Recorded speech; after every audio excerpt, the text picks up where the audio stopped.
అందరూ బయట చెమటలు కక్కుకుంటూ రోడ్ల మీద ప్రచారాలు చేస్తుంటే మీరు ఇంటి పట్టిన పేషెంట్లు చూస్తున్నారంటే అర్థమవుతుంది మీకు బహుశా వైద్య రంగం మీద ఉండే ప్రేమ ఎంత, రెండోది ఎంత కాన్ఫిడెంట్గా ఉన్నారు మీరని చెప్పి. అంటే పొద్దున్న నుంచి ఇప్పటి వరకు 20-30 మంది పాపం చాలా దూరాన్ని నుంచి వచ్చి ఉంటారు.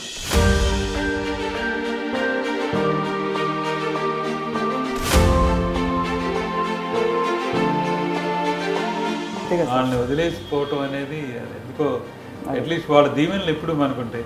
ఇది ఒక కంప్లీట్లీ డిఫరెంట్ ఫీల్డ్. మీరు మీ నడవడిక కంప్లీట్గా మీ హావభావాలన్నీ మారాలి. కొంతవరకు మారలేదు అసలు. హావభావాలు ఎందుకు మార్చుకోవాలమ్మా? అసలు కొంచెం మా వాళ్ళు చూసిన వాళ్ళందరూ అరే ఎండలో తిరుగుతున్నావు నలబడిపోయావు అంటున్నారు. ఈ పాటికి ఒక అంచనా, ఒక పట్టు వచ్చి ఉంటుంది. What you feel? ఏంటి మీ బలం? మా బలం అంతా జగన్మోహన్ రెడ్డి గారే. మీ ఇంట్లో మీ బిడ్డ వల్ల మీకు మంచి జరిగి ఉంటే మాత్రం మీ బిడ్డకు సైనికులుగా మీరే నిలవండి అని చెప్పి సందర్భంగా కోరుతా ఉన్నా.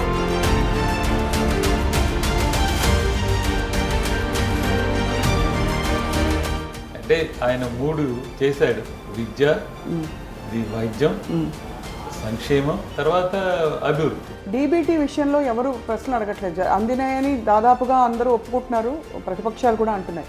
నాన్ డీబీటీ అంటే అభివృద్ధి పరంగా కొట్టొచ్చిన కళ్ళకు కనిపించేవి ఏం జరిగాయని ప్రశ్నిస్తున్నారు. మీకు 3 కనిపిస్తున్నాయి: గ్రామ సచివాలయం, రైతు భరోసా కేంద్రం, వెల్నెస్ సెంటర్.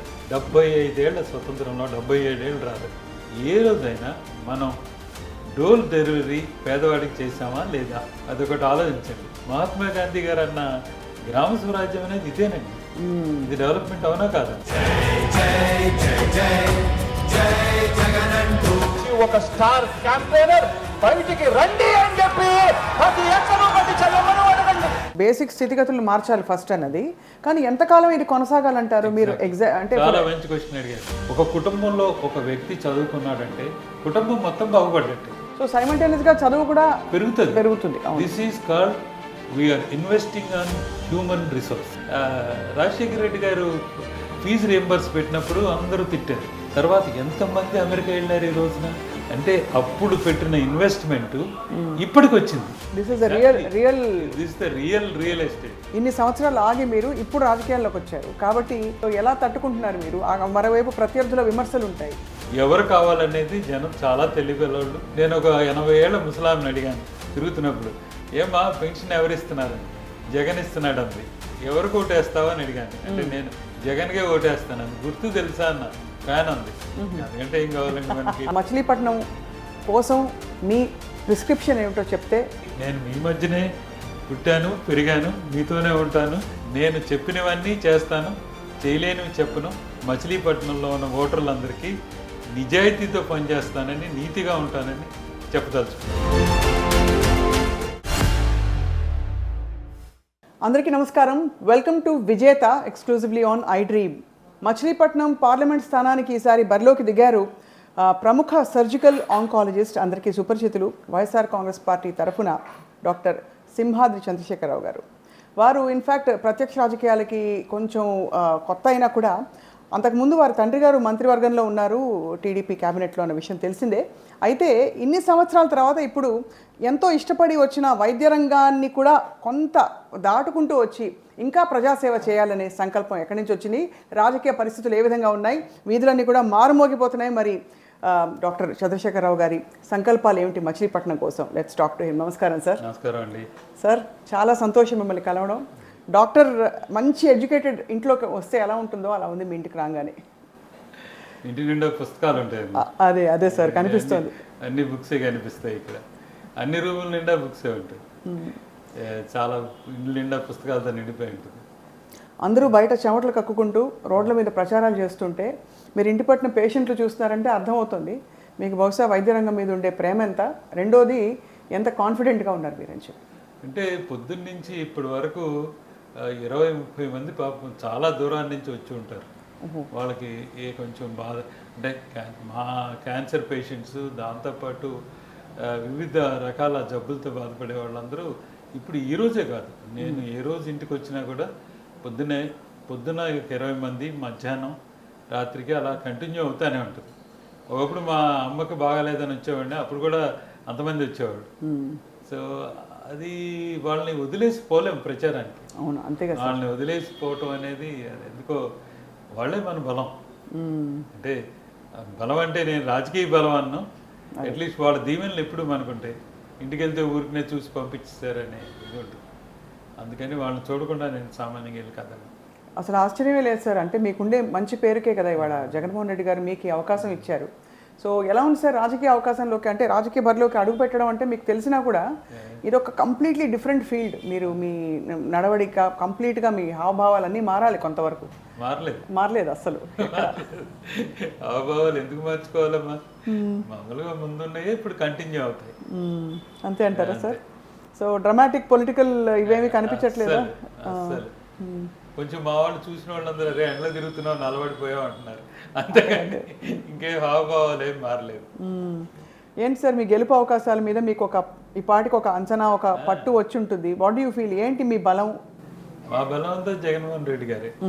అంటే ఆయన 3 చేశాడు: విద్య, వైద్యం, సంక్షేమం, తర్వాత అభివృద్ధి. ఈ 4 మీదే కాన్సన్ట్రేషన్ చేశాను. అంటే మా నియోజకవర్గం తీసుకుంటే గత 5 సంవత్సరాలుగా 11,000 కోట్ల రూపాయలు సంక్షేమానికి ఇచ్చారు.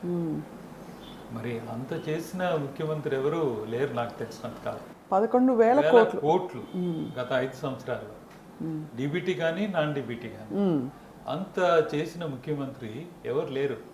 అందరూ అంటారు ఫ్రీ బీస్ ఇచ్చేస్తున్నారు, ఫ్రీ బీస్ ఇచ్చేస్తున్నారు. మీరు నిజంగా నేను డోర్ టు డోర్ చేశాను. ఎంపీ అభ్యర్థి ఎవరు చేయరు. అవును, నేను చాలా విలేజెస్లో నన్ను తీసుకుపోయారు అలాగా. మా ఉప్పాల రాము గారు కానీ అనిల్ గారు కానీ కొంత డోర్ టు డోర్ చేసినప్పుడు నిజంగా వాళ్ళ స్థితిగతులు, వాళ్ళ అవసరాలు, వాళ్ళ జీవన శైలి చూసిన తర్వాత ఇది ప్రభుత్వ బాధ్యత. అంటే ఒక వర్గం ప్రజలకి వాళ్ళు అనుభవిస్తున్న పరిస్థితికి మనం తప్పనిసరిగా సాయం చేయాలి. దాన్ని ఫ్రీ బీస్ అనుకోవటానికి లేదు. ఇది మన సోషల్ రెస్పాన్సిబిలిటీ. అంతే కదా, సోషల్ రెస్పాన్సిబిలిటీ గవర్నమెంట్ తరఫున. సో అందుకని వీళ్ళు అందిన వాళ్ళు ఇప్పటికి అలా లెక్క పెట్టుకుంటే 9 లక్షల మంది, మా 15 లక్షల ఓటర్లో 8 నుంచి 9 లక్షల మంది వివిధ పథకాలు అందుకున్నవాళ్ళు. అవును. ఈరోజు సార్ రాష్ట్ర వ్యాప్తంగా అండ్ ఇక్కడ కూడా డీబీటీ విషయంలో ఎవరు ప్రశ్నలు అడగట్లేదు. అందినాయని దాదాపుగా అందరూ ఒప్పుకుంటున్నారు, ప్రతిపక్షాలు కూడా అంటున్నాయి. నాన్ డీబీటీ అంటే అభివృద్ధి పరంగా కొట్టొచ్చిన కళ్ళకు కనిపించేవి ఏం జరిగాయని ప్రశ్నిస్తున్నారు సార్. మీ నియోజకవర్గం గురించి చెప్పండి. మీకు 3 కనిపిస్తున్నాయి: గ్రామ సచివాలయం, అవును, రైతు భరోసా కేంద్రం, వెల్నెస్ సెంటర్. ఇప్పుడు మీకు ఇంతకుముందు బర్త్ సర్టిఫికేట్ కావాలన్నా, డెత్ సర్టిఫికేట్ కావాలన్నా, క్యాస్ట్ సర్టిఫికేట్ కావాలన్నా, ఏ సర్టిఫికేట్ కావాలన్నా ఎంఆర్ఓ ఆఫీస్కి వెళ్ళాలి. అవును, అది ఎక్కడ ఉంటుంది? ఊరికి ఎక్కడో మన విలేజ్లో ఉన్న మండలంలో నుంచి మండల హెడ్ క్వార్టర్స్కి రావాలి. అట్లాంటిది అవసరం లేదు కదా ఇప్పుడు. అవును, అంతే కదా. పెన్షన్ అనేది ఇంటికి తీసుకొచ్చిస్తున్నారు. 75 ఏళ్ల స్వతంత్రంలో, 77 ఏళ్ళు రాదారు స్వతంత్రంలో ఏ రోజైనా మనం డోర్ డెలివరీ పేదవాడికి చేసామా లేదా? అదొకటి ఆలోచించండి. మహాత్మా గాంధీ గారు అన్న గ్రామ స్వరాజ్యం అన్నారు. గ్రామ స్వరాజ్యం అనేది ఇదేనండి. ఈ 3 మీరు ఎక్కడికి వెళ్ళక్కర్లేదు, మీకు ఇక్కడే ఉంది. జబ్బులు వస్తే మందులు ఇస్తున్నారు ఫ్రీగా. మరి ఇంకేం కావాలి మీకు? ఇది డెవలప్మెంట్ అవునా కాదా? ఓ హైటెక్ సిటీ కడితే డెవలప్మెంటా? ఎంతమందికి ఉద్యోగాలు వస్తాయి హైటెక్ సిటీలో? 500 మంది. 500 మంది ఆంధ్రప్రదేశ్ వాళ్ళు ఉంటారు కదా. ఇది ఓపెన్ టు ఆల్. ఇండియాలో ఎవరైనా మీరు హైదరాబాద్లో చూశారు ఎంతమంది కంబైన్డ్ స్టేట్లో ఉన్నవాళ్ళు, ఎంతమంది తెలంగాణకు చెందిన వాళ్ళు. You see the mixture of people from all over the India. Correct sir. So ఈ అంటే ఈ ఫౌండేషన్ని ఇంకా పటిష్టం చేయడానికి ఆరోగ్యం, సమాజ ఆరోగ్యం, సంక్షేమం బాగుండాలనే సంకల్పాన్ని ఎప్పుడు అంత కన్విక్షన్తో వ్యక్తపరుస్తూ వచ్చారు జగన్మోహన్ రెడ్డి గారు. ప్రతిపక్షాలు విమర్శించిన డబ్బులు ఖాళీ అయిపోతాయని తెలిసినా కూడా. సో దీని ఆవశ్యకత ఒక డాక్టర్గా మీరు చెప్పండి sir. It's almost like anaemia patient cosmetic surgery చేసి బిల్డింగ్లు కట్టినట్టు మీరు అన్నట్టు. కరెక్ట్ కాదు, నేను ఒప్పుకోను ఎనీమియా పేషెంట్కి కాస్మెటిక్ సర్జరీ. ఎందుకనంటే ఆయన పాదయాత్రలో అవి చూశాడు, నేను డోర్ టు డోర్ తిరగటంలో చూశాను. చూడు, వాళ్ళ నిజంగా కష్టాలు తెలియాలంటే వీళ్ళందరూ మీ వాళ్ళందరికీ అంటే మీడియా అందరికీ ఒకరోజు డోర్ టు డోర్ తిరగండి, మమ్మల్ని వదిలేసేయండి, ఏ రాజకీయ నాయకుడిని కలవద్దు, ఎవరిని తీసుకెళ్ళొద్దు, మీరు వెళ్ళి చూడండి వాళ్ళ పరిస్థితి చూసి మీరు మీ అంతటా మీరు నిర్ణయం తీసుకోండి. అంటే ఇప్పుడు నాలుగో సింహం కదా, ఈ నాలుగో సింహం అనేది అక్కడికి వెళ్ళి చూస్తే నిజంగా బాధగా ఉంటుంది ఒక్కొక్కసారి. మనం వాళ్ళకి ఏదో ఒకటి చేయాలి కదమ్మా, చేయకుండా ఎలా ఉంటుంది? సో ఈ ఫ్రీబీస్ ఇచ్చిన తర్వాత స్థితిగతులు మారాయా? అంటే what is the fundamental thing మీరు చూస్తున్నది? నేను చూసిన దాంట్లో ఏంటంటే వాళ్ళు కొంతమంది చెప్పింది, ఇప్పుడు ఒక కుటుంబంలో ఒక కొడుకు కూతురు ఉంటారు. కూతురు ఎలాగో వాళ్ళ ఇంటికి వెళ్ళిపోతుంది కదమ్మా, కొడుకు 10,000 జీతం వస్తుంది, ఇంటికి పంపగలరా? 10,000 అంతే కదా, పంపలేడు. వాళ్ళు అనేది ఏంటంటే మాకు 3,000 రూపాయలు ఫస్ట్ కల్లా తెచ్చిస్తున్నారు, 3,000 రూపాయల్లో మనకి బియ్యం వస్తుంది, మందులు ఫ్రీగా వస్తున్నాయి, ఈ 3,000లో మేము సుఖంగా బతుకుతున్నాం అని అంటున్నారు. మరిది వాళ్ళ పరంగా ఆలోచిస్తే జస్టిఫైడ్ కదమ్మా. Correct sir. ఇప్పుడు మనకి 70% of the people are staying in villages, అంటే గ్రామాల్లో ఉండేవాళ్ళ శాతం 70%. మనకి ఈ 70%లో ఎంతమంది ఆర్థికంగా వెసులుబాటు ఉన్నాడు? 10 ఎకరాల రైతు ఉంటాడు, వాడికి వచ్చే ఇన్కమ్ యావరేజ్ ఇన్కమ్ ఓకే మంచి పొలం అయితే 3 లక్షలు వస్తుంది, అంటే చాలా మంచి పొలం. అది కూడా మీకు వానలు వరదలు తుఫాన్లు లేకుండా ఉంటాయి. పండకపోతే మొత్తం పోతుంది. లేదంటే వయా మీడియాగా తీసుకుంటే 1,00,000 రూపాయలు. మన దగ్గర మీ ఆఫీస్లో ఉన్న క్లాస్ 4 జీతం ఎంత? లాజికల్గా కంపేర్ చేయండి. అంటే 1,50,000లో ఒక కుటుంబాన్ని మెయింటైన్ చేయాలంటే రైతుకి ఎంత కష్టం. అదే రైతుకి ఆరోగ్యం బాగాలేదు అనుకోండి, కరెక్ట్, పాపం 10-15 ఎకరాల రైతులు ఏంటంటే వాళ్ళు ఊర్లో ఒక పెద్ద మోతుబరి అని అనుకుంటారు. 20 ఎకరాలు ఉన్నాడు, 20 ఎకరాలు ఉన్నాడికి వచ్చేది 2 లక్షలు చేతికి వచ్చేది అంతా అయినప్పుడు వాళ్ళకి ఆరోగ్యశ్రీ కార్డు తప్పనిసరిగా బెనిఫిట్గా ఉంటుంది. వాళ్ళకి పెన్షన్ రాకపోవచ్చు కానీ ఆరోగ్యశ్రీ బెనిఫిషియల్ ఉంది, రైతు బంధు బెనిఫిషియల్గా ఉంటుంది. ఇలా కొన్ని కాపు నేస్తం అన్నోడికి కాపులకు బెనిఫిషియల్గా ఉంటుంది. ఇలా అమ్మఒడి ఇలాంటివన్నీ చాలా బెనిఫిషియల్గా ఉంటాయి. తర్వాత 0% రుణాలు. సో అన్ని రకాలు, నేను ఒక పేదవాడినే కాదు, మధ్య తరగతి వాళ్ళు, ఈ అప్పర్ క్లాసెస్, అంటే మీరు వివిధ రకాల అప్పర్ క్లాసులో అందరూ అప్పర్ క్లాసులు అందరూ రిచ్ కాదు. నేను కొంతమంది రిచ్ పీపుల్ ఉంటారు అప్పర్ క్లాస్లో, ఒక 20% ఎంతమంది rich people, 80% middle class lower middle class ఉంటారు. వాళ్ళకి కూడా సంక్షేమం అంది. చాలా అంటే మంచి సంకల్పం సార్. అంటే బేసిక్ స్థితిగతులు మార్చాలి ఫస్ట్ అన్నది, కానీ ఎంతకాలం ఇది కొనసాగాలంటారు మీరు? అంటే చాలా మంచి క్వశ్చన్ అడిగారు. ఒక కుటుంబం కనుక బాగుపడితే, మా ఉదాహరణ చెప్తాను, ఒక కుటుంబంలో ఒక వ్యక్తి చదువుకున్నాడంటే కుటుంబం మొత్తం బాగుపడ్డట్టే. ఇప్పుడు ఒక పిల్లలిద్దరూ చదువుకుంటున్నారు, బాగా చదువుకుంటే ఏంటి, వాళ్ళిద్దరికి మంచి ఉద్యోగాలు వస్తాయి ఎక్కడ చోట, తల్లిదండ్రులు డెఫినెట్గా వాళ్ళే చూసుకుంటారు. అది ఏంటంటే కుటుంబం బాగుపడాలి ఎప్పుడైనా సరే, దాని తర్వాత గ్రామం బాగుపడాలి నా పాలసీ ప్రకారం, తర్వాత మీరు అన్నది నగరాలు ఇవన్నీ తర్వాత బాగుపడతాయి. ఈ చదువు అనేది లేకపోతే ఎక్కడ బాగా అనేది ఉండదు. సో సైమల్టేనియస్గా చదువు కూడా పెరుగుతుంది. This is called we are investing on human resource. అదే హ్యూమన్ రిసోర్స్ ఫ్రమ్ చైల్డ్హుడ్, అంటే చిన్నపిల్లల మీద మనం ఇన్వెస్ట్ చేస్తున్నాం. ఈ ఇన్వెస్ట్మెంట్ ఇవాళ రాకపోవచ్చు, రాజశేఖర రెడ్డి గారు ఫీజు రియంబర్స్ పెట్టినప్పుడు అందరూ తిట్టారు, అవును కదా? తర్వాత ఎంతమంది అమెరికా వెళ్ళారు ఈ రోజున, ఎంత బాగుపడి చాలా బాగుపడ్డారు. వాళ్ళందరూ వైఎస్ఆర్సీపీకి చేస్తున్నారని అన్నాం. మరి కుటుంబాలు బాగుపడ్డాయి, మరి వాళ్ళకు ఆర్థిక స్థితులు బాగుపడ్డాయి. అంటే అప్పుడు పెట్టిన ఇన్వెస్ట్మెంట్ ఇప్పటికి వచ్చింది. అలాగే ఈ రోజు పెట్టిన ఇన్వెస్ట్మెంట్ ఇంకో 5 ఏళ్ళ తర్వాత వస్తుంది, డెఫినెట్గా వస్తుంది. అవును, నా ఉద్దేశం ఏంటంటే this is called investment on human resource instead of real estate. This is the real estate. అదే సో బాగుంది సార్. అంటే you have actually witnessed change అంటున్నారు మీరు. మీ కళ్ళ ముందు కూడా వాళ్ళ సంక్షేమం వల్ల కలిగిన ఫలాలు జనం ఏ విధంగా దాన్ని తీసుకున్నారనేది కొంచెం రిలాక్స్ అయ్యారు కదా సార్, అంటే కొంత ఒక స్ట్రెస్ఫుల్ వాతావరణం నుంచి, బికాస్ చాలా దేశాల్లో happiness index is a very big thing. Yeah, మీరు డెవలప్మెంట్ అనేది ఎలా చూస్తాం మనం? 3 చూడాలి ఎప్పుడైనా సరే. డెవలప్డ్ నేషన్ అంటే యావరేజ్ లైఫ్ స్పాన్, తర్వాత పర్ క్యాపిటల్ ఇన్కమ్, జీడిపి, ఇవి తర్వాత ఏంటంటే బేసిక్ ఇన్ఫ్రాస్ట్రక్చర్స్. అవును, ఇవన్నీ చూసుకుంటేనే మనం డెవలప్డ్ నేషన్ అని లెక్క పెడతాం. మన ఏపీ గవర్నమెంట్లో మెటర్నల్ మోర్టాలిటీ కానీ, ఇన్ఫెంట్ మోర్టాలిటీ కానీ, of course Kerala is the number 1 in the country. అవును, ఎందుకనంటే అది ఎడ్యుకేషన్ స్టేటస్. మనం 19లో తీసుకుంటే ఎడ్యుకేషన్ స్టేటస్ 12% ఇల్లిటరసీ ఉంది. ఇప్పుడు నౌ ఇట్ బికమ్ 6%. బాగా తగ్గింది. Now it should become 0 the next 5 years. Hopefully 0 అయితే అప్పుడు ఏంటంటే చదువుకున్న వాళ్ళందరూ పెరుగుతారు. చదువుకున్న వాళ్ళు పెరిగేటప్పటికి ప్రొడక్టివిటీ పెరుగుద్ది. రైట్. ప్రొడక్టివిటీ పెరిగేటప్పటికి పర్ క్యాపిటల్ ఇన్కమ్ పెరుగుద్ది, జీడిపి పెరుగుద్ది.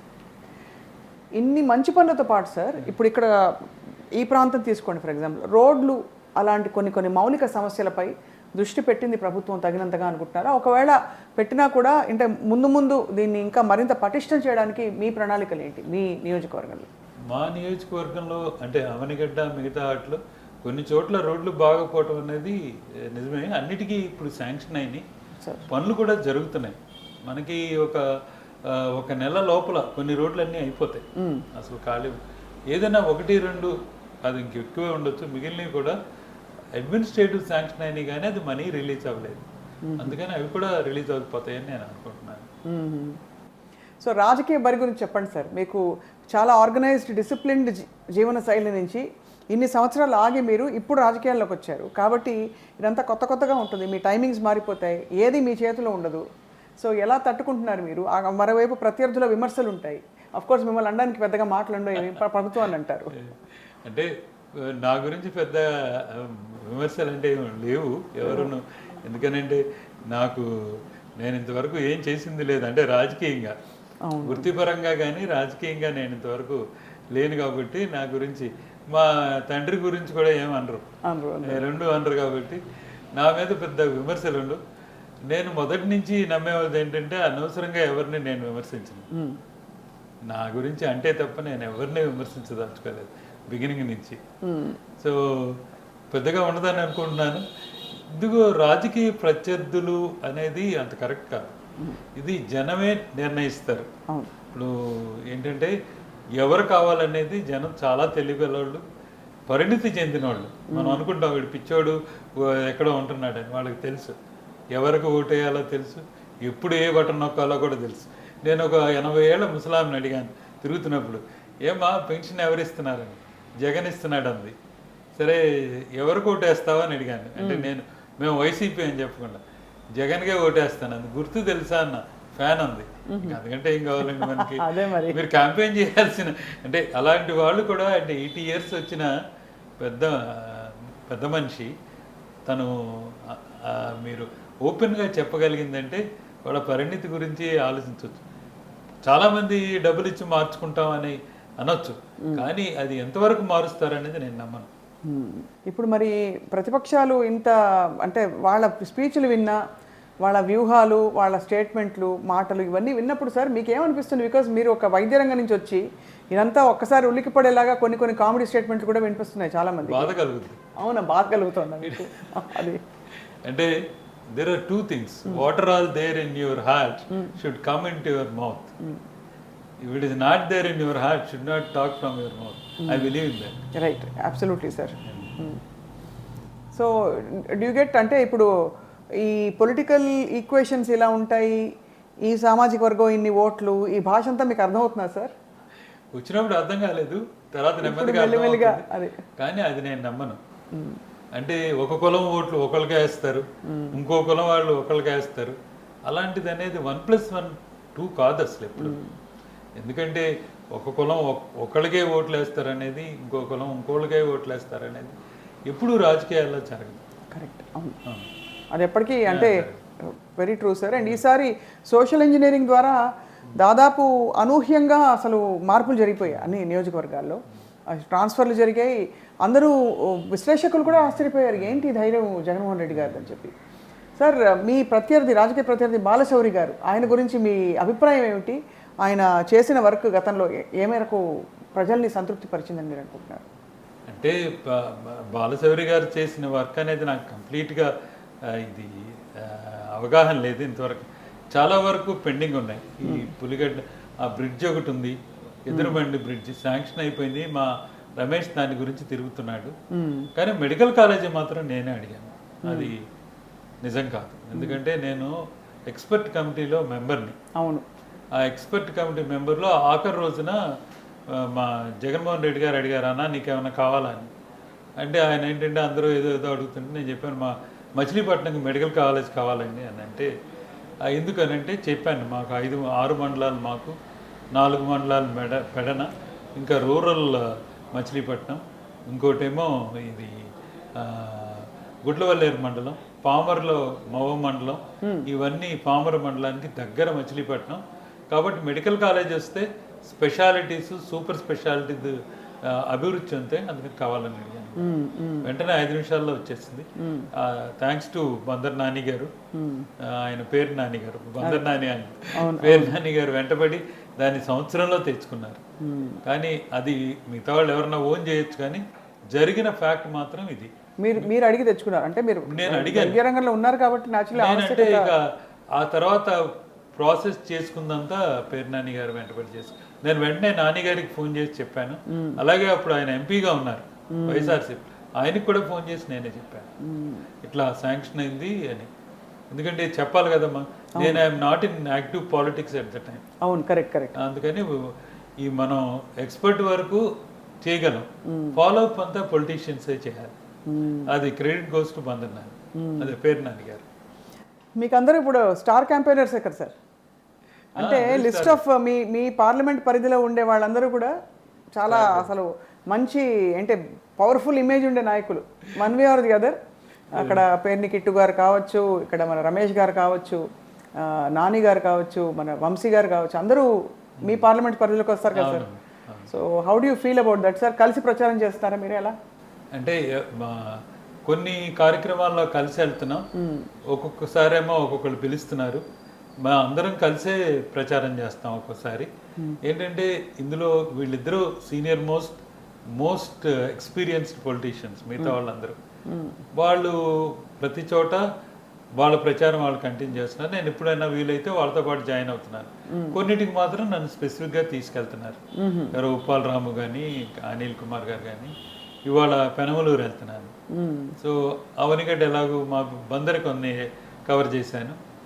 ఆల్మోస్ట్ పామర్రు కంప్లీట్ అయిపోయినట్టే, ఈ పెడన కంప్లీట్ అయిపోయింది, పెనమలూరు పెండింగ్ ఉంది. వంశీ గారితో కొన్ని కవర్ చేశాను, అవనిగడ్డ కూడా చాలా వరకు కొన్ని కవర్ చేశాను, కొన్ని మిగిలి ఉన్నాయి. సో వీటితో ప్రొసీడ్ అవ్వాలి. పార్లమెంట్ సభ్యుడు ఎవరు ఎప్పుడు డోర్ టు డోర్ తిరగలేదు. అవును, తిరగదు సార్, అది వాస్తవం. ఇది ఎక్కువగా మీడియా ద్వారా కానీ, ఈ వీటితో సోషల్ మీడియా ద్వారా కానీ ప్రచారం. అలా కాకుండా నాయకులందరినీ కలిశాను నేను ఒక్కడనే డోర్ టు డోర్ తిరిగిన పార్లమెంట్ సభ్యుడిని చాలా ఏరియాల్లో.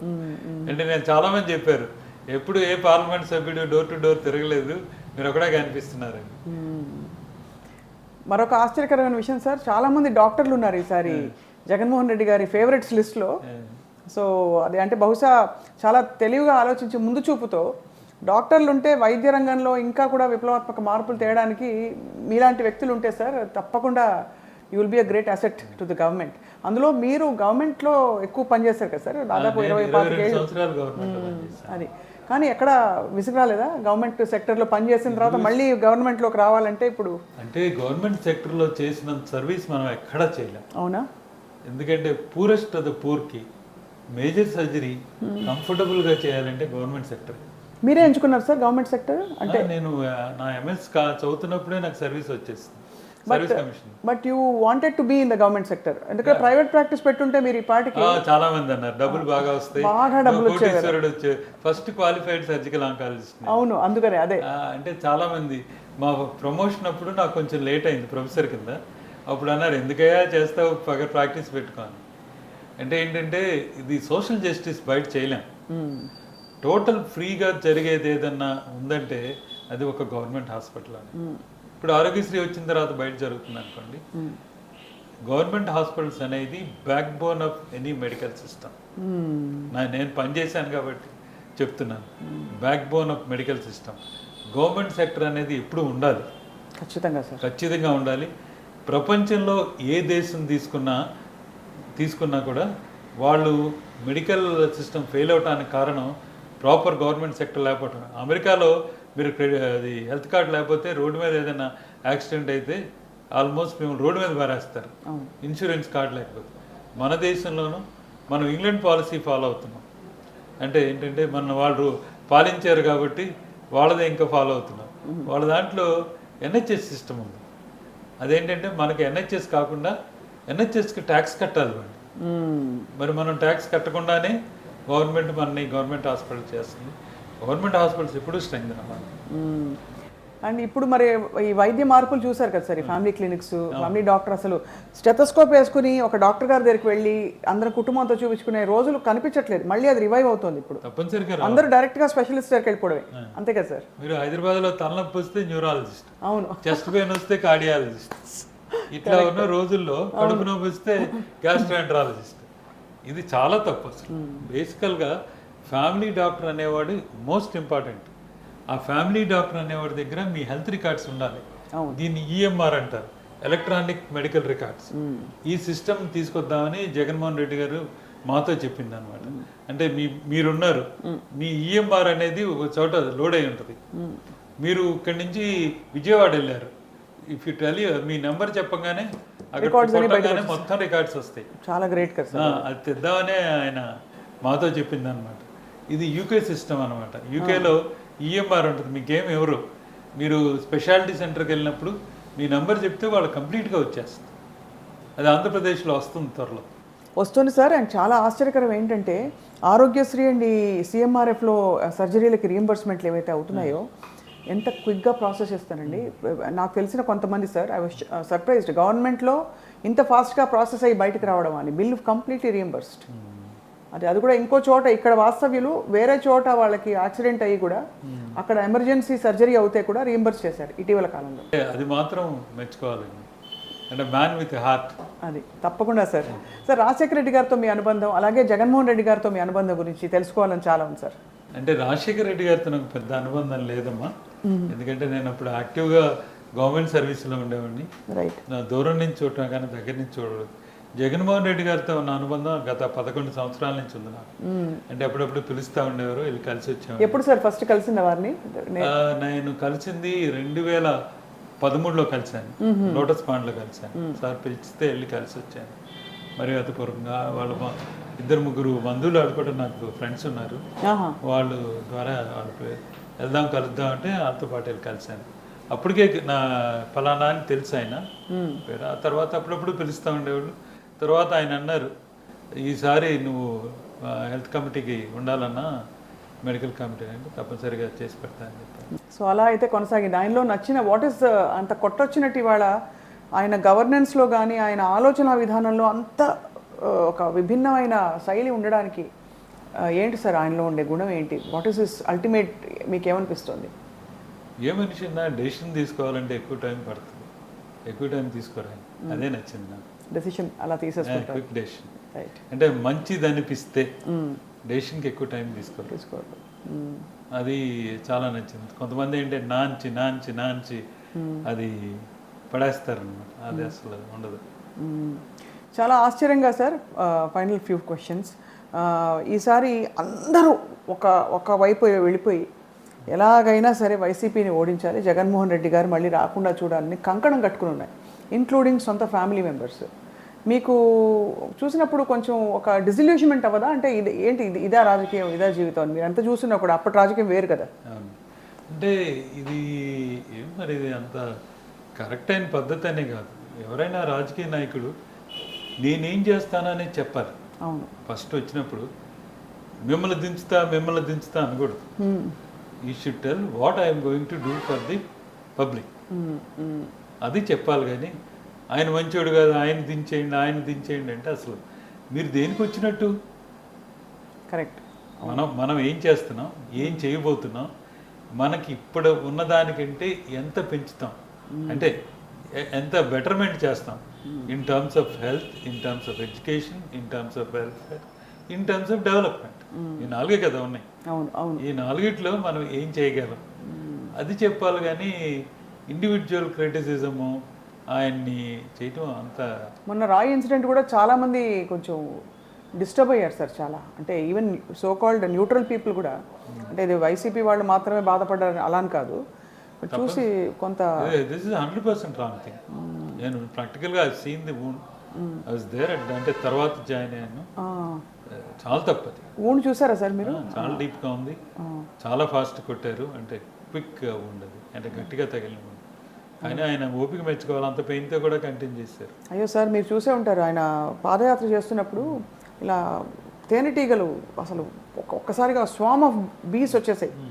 అవి కూడా ఎవరన్నా ఒక్క తేనెటీగ చూస్తే కూడా ముందు చెవులు మూసుకున్నాం, లేకపోతే ఏదో చేసి పక్కకి వెళ్ళిపోతాం. అలా వచ్చి కొట్టేస్తుంటే ఆయన అన్నీ ఇలా అసలు లేకుండా he was jumping over puddles of water. And అసలు అది చూసి జనం మూవ్ అయ్యారు సార్. నేను అంటే ఆ జర్నీ అంతా చూశాను కాబట్టి యాజ్ ఎ జర్నలిస్ట్ అది. బట్ మాకు ప్రజలకు సార్ అమేజింగ్ థింగ్ ఏంటంటే మీలాంటి విద్యావంతులు, సంస్కారవంతులు రాజకీయాల్లో ఉండడం వల్ల రాజకీయాల ఫ్యాబ్రిక్ మారుతుంది మెల్లిగా. ఈసారి లిస్ట్ ఆఫ్ అభ్యర్థులు చూస్తేనే చాలా ఇంప్రెసివ్గా విద్య దేన్నైనా ఎదుర్కొంటుంది అనే ఒక స్టేట్మెంట్ చేసినట్టుగా మీ వంటి గొప్ప విద్యావంతులు తీసుకొచ్చారు సార్ జగన్మోహన్ రెడ్డి గారు. సో మచిలీపట్నం కోసం మీ ప్రిస్క్రిప్షన్ ఏమిటో చెప్తే ఇంటర్వ్యూ ముగుద్దాం సార్. మచిలీపట్నం కోసం నా ఫస్ట్ ప్రిస్క్రిప్షన్ అది క్యాన్సర్ సెంటర్ ఒకటి రావాలి మచిలీపట్నం, ఎందుకంటే క్యాన్సర్ సర్జన్ కాబట్టి. రైట్. రెండోది ఈ వాటర్ స్కేర్సిటీ ఉంది కొన్నిటికి, దానికి పర్మనెంట్ సొల్యూషన్ చూసుకోవాలి మనం, అది ఆలోచించాల్సింది రెండోది ప్రాబ్లం. థర్డ్ థింగ్ ఏంటంటే యూత్ని ఎక్కువ ఈ సోషల్ మీడియాలో వీటిలో వచ్చి అసలు ఫిజికల్ యాక్టివిటీ లేకుండా పోతుంది. అవును సార్, అవును. మీరు చూస్తే ఎవరు చూసినా సెల్ ఫోన్లు చూసుకోవటమే కానీ, సెల్ ఫోన్ మాట్లాడి డ్రైవ్ చేయటమే కానీ, మేము ఆడుకున్నట్టు బ్యాడ్మింటన్ ఆడట్లేదు, ఫిజికల్ యాక్టివిటీ లేదు. దీని మూలన రోగాలు, రొప్పులు ఇవన్నీ వచ్చేస్తాయి, 40-50 ఏళ్ళకే వస్తాయి 100%. సో దీని మీద కాన్సన్ట్రేట్ చేయాల్సిందే మనం. అంటే certain amount of physical activity should be a part of curriculum in there education, ఉండాల్సిందే అది. మూడోది. నాలుగోది, మనం సాగునీరు సమస్య ఉంది మనకి, ఎందుకంటే రైతాంగం ఉంది ఇక్కడ ఎక్కువ. సాగునీరు సమస్య, చెరువులు పూడికలు తీయటం, ఇంకా మురుగునీటి సమస్య, ఇవి నేను చూసినాయమ్మా. ఇవి చూస్తే వీటి మీద మా సోదర ఎమ్మెల్యేలు అందరితో పాటు కలుపుకొని వాళ్ళ సహాయంతో, వాళ్ళే కదా మెయిన్ పిల్లర్స్ మాకు, అంతే కదా సార్, వాళ్ళ సహాయంతో వాళ్ళతో కలిసి పనిచేయాలనుకుంటున్నాను. వాటితో పాటు మా చిన్న అర్జీ సార్, చెప్పండి. ఇక్కడ ఐ థింక్ ఇసుక లారీలు బాగా ఎక్కువగా వెళ్తాయి. దానివల్ల మొన్న ఇటీవల కాలంలో వేసిన కొన్ని రోడ్లు కూడా పూర్తిగా పాడైపోతున్నాయి, గతుకులు ఎక్కువైపోయాయి. సో వాటికి మరి శాశ్వత పరిష్కారం ఉంటుందంటారా sir? Is it possible? Given to an opportunity, you must tax them. ఇసుక లారీ వెళ్ళినప్పుడల్లా కొంత ఫీజు అనేది కట్టించుకుంటే అదే వాళ్ళకి ఇది తెలుస్తుంది, రోడ్లు మెయింటెనెన్స్ కూడా వస్తాయి. మనం స్ట్రిక్ట్గా ఎనీ హెవీ రోడ్స్ అన్నిటికీ ఒక type of system, payment system పెడితే కానీ మన రోడ్లు మెయింటైన్ చేయలేం. రోడ్లు ఇయటం ఒక ఎత్తు, మెయింటైన్ చేయటం ఒక ఎత్తు. మీరు చూశారు కదా ప్రైవేట్ పబ్లిక్ ట్రాన్స్పోర్ట్ సిస్టంలో కొన్ని అలా చేయాల్సిందే రోడ్లన్నీ. Correct sir. Built and transfer, అది వన్ ఆఫ్ ది థింగ్స్ అనమాట. ఇవన్నీ అలా చేయకపోతే ఏమవుతుందంటే మీరు చెప్పిన సమస్యలు ఎక్కువ అవుతాయి. వాటిని కంట్రోల్ చేయాలంటే టాక్సేషన్ ఉండాలి. అవును, ప్రజల్ని అకౌంటబుల్ చేయడం, ప్రజల్ని ఇన్వాల్వ్ చేసి వాళ్ళని గ్రూప్ చేయడం, ఇదే మీ లక్ష్యం, సంకల్పంగా అనిపిస్తుంది sir. Sir, what is your daily routine? ఇప్పుడు పొద్దున్నే లేచి ప్రచారానికి వెళ్ళిపోవడమే కదా? కాదండి, పొద్దున్నే లేవగానే మా పేషెంట్లు వచ్చేస్తారు, 20-30 మంది వస్తారు. మరి రేపు ఎంపీ అయ్యాక మీకు టైం ఉంటుందా to continue being a doctor? అది టైం ఓన్లీ విల్ టెల్. అంతేనా? ఇప్పటి వరకు వచ్చిన వాళ్ళని పంపించడం నాకు ఇష్టం లేదు. ఎవరు వచ్చినా సరే వాళ్ళు చూసే బయలుదేరుతాను. ఎక్కడ దూరం నుంచి వస్తారు, ఎక్కడో ఇవాళ 30-40 కిలోమీటర్ల నుంచి వచ్చారు వాళ్ళు. మళ్ళీ నేను వచ్చే వరకు ఆగడం అంటే రాత్రి 10 అయిపోద్ది, 8-9 అయిపోద్ది. వాళ్ళకు కూడా కష్టం ఉంది కదమ్మా. అంతే కదా సార్, చూసి పంపించేస్తారు. సార్, ఇక్కడ రూరల్ ఏరియాస్లో క్యాన్సర్ బాగా ఎక్కువ డిటెక్ట్ అవుతుందా? మా ఏరియాలో coastal belt cancer incidents, cervical cancer ఎక్కువ కదా సార్? సర్వైకల్ క్యాన్సర్ ఎక్కువ ఉంటుంది. తర్వాత now breast cancer is also popping up. Now every 1 lakh womenలో వీ గెట్ అరౌండ్ 110 అట్లా వస్తుంది new cases. Mind you, this is new cases. And they are able to detect early on or second, third? That's what our aim is. ఇది spread చేయాలని. అంటే spread చేసి ఇవన్నీ hospital ఏదన్నా ఉంటే మనకి సెంటర్ లాంటిది ఏదైనా ఉంటే గవర్నమెంట్ సెక్టర్లో స్క్రీనింగ్ ప్రోగ్రామ్స్ కూడా ఏర్పాటు చేస్తే 7 నియోజకవర్గాలకి బెటర్గా ఉంటుంది. అదే హెచ్పివి వ్యాక్సిన్ డ్రైవ్ కూడా పెట్టి ఒకటి. సార్ చాలా ఆశ్చర్యకరం, ప్రపంచవ్యాప్తంగా ఇంత వైద్య పరిజ్ఞానం ఉండి కూడా క్యాన్సర్కి మూల కారణం అంటే what is that one single thing that is causing అన్నది ఇంతవరకు మనకి ఆన్సర్ దొరకలే కదా సార్. బికాజ్ రేడియేషన్ అంటారు, మళ్ళీ ఇంకేదో ప్లాస్టిక్ అంటారు, కార్సినోజెనిక్ అంటారు. అది ఏ కాంబినేషన్ అది? The exact cause itself is not known. There are some cancers which are preventable. రాకుండానే చూడొచ్చు. For example cervical cancer. అవును సార్. అది రాకుండానే వ్యాక్సినేషన్ వేసుకుంటే మనకు కంట్రోల్ అయిపోతుంది కదా. తర్వాత liver cancer, hepatitis B vaccination వేసుకోవచ్చు.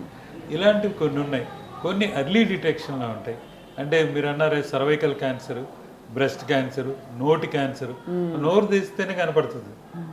అలా చూసుకోరు ఎవరు.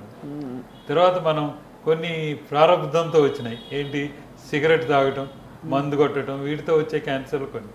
అవి మన దేశంలో ఇప్పుడు almost 50% of the male cancers are because of smoking, alcohol, వీటితో పొగాకు నవలటం, ఈ ముక్కుపొడి పీల్చటం, వీటి వలన. సో వీటన్నిటినీ మనకి అవగాహన కల్పించాలి మనకి. ఇది చేయటం వలన మీకు డబ్బులు ఇచ్చి జబ్బులు కొనుక్కోవటం అనమాట. అంతే కదండి, మనం డబ్బులు ఖర్చు పెడుతున్నాం, జబ్బులు కొనుక్కుంటున్నాం, మళ్ళీ వాటికి డబ్బులు ఖర్చు పెడుతున్నాం. అంతే. అది చాలా కరెక్ట్గా ఒక లైన్లో చెప్పేశారు సార్. అది సార్ చాలా ఇన్స్పైరింగ్గా ఉంది మిమ్మల్ని వాళ్ళ కలవడం, డాక్టర్ చంద్రశేఖరరావు గారు. సో మచిలీపట్నం వాస్తవ్యులకి, ప్రజలకు ఏమన్నా చెప్పదలుచుకున్నారా? మీరు ఆల్రెడీ బోల్డ్ విషయాలు చెప్పారు, ఇంకేమన్నా చెప్పదలుచుకుంటే మీరు పాటలు చేయించుకోలేదు, ఆశ్చర్యం సార్. మామూలుగా అసలు ఒక ఎలక్షన్ బండి, వాతావరణం, హడావిడి, పూలు ఇలా వేయడం అవన్నీ ఉంటాయి. డాక్టర్ గారికి మాత్రం ఏం సింపుల్గా వెళ్ళిపోతున్నారట మీరు ప్రచారానికి. అవునమ్మా, ఇవన్నీ పెద్ద నచ్చవు నాకు. ఏంటంటే నేను పుట్టింది మచిలీపట్నంలో, పెరిగింది అవనగడ్లో, నేను ఇక్కడ లోకల్నే, అది చెప్పదలుచుకున్నాను. రెండవది, నేను చదువుకుంది కూడా ఇక్కడే మచిలీపట్నంలో, నేషనల్ కాలేజీ చదువుకున్నాను, ఇక్కడ జిల్లా పరిషత్ స్కూల్లో చదువుకున్నాను 10th క్లాస్ వరకు. కాబట్టి నేను మీ మధ్యనే పుట్టాను, పెరిగాను, మీతోనే ఉంటాను. తర్వాత చెప్పినవన్నీ చేస్తాను, చేయలేనివి చెప్పను. అది మాత్రం క్లియర్గా చెప్తున్నాను. నేను చెప్పినవన్నీ చేస్తాను, చేయలేనివి చెప్పను. నేను నా పర్వ్యూలో ఉన్నాయి, నేను చేయగలిగినవి మీకు తప్పనిసరిగా చేసి పెడతానని, మచిలీపట్నంలో ఉన్న ఓటర్లందరికీ నిజాయితీతో పనిచేస్తానని, నీతిగా ఉంటానని చెప్పదలుచుకున్నాను. చాలా మంచిగా, చాలా చక్కగా భరోసా ఇస్తూ చెప్పారు సార్. అందరూ మచిలీపట్నం పోర్ట్ కోసం కూడా వెయిట్ చేస్తున్నాం.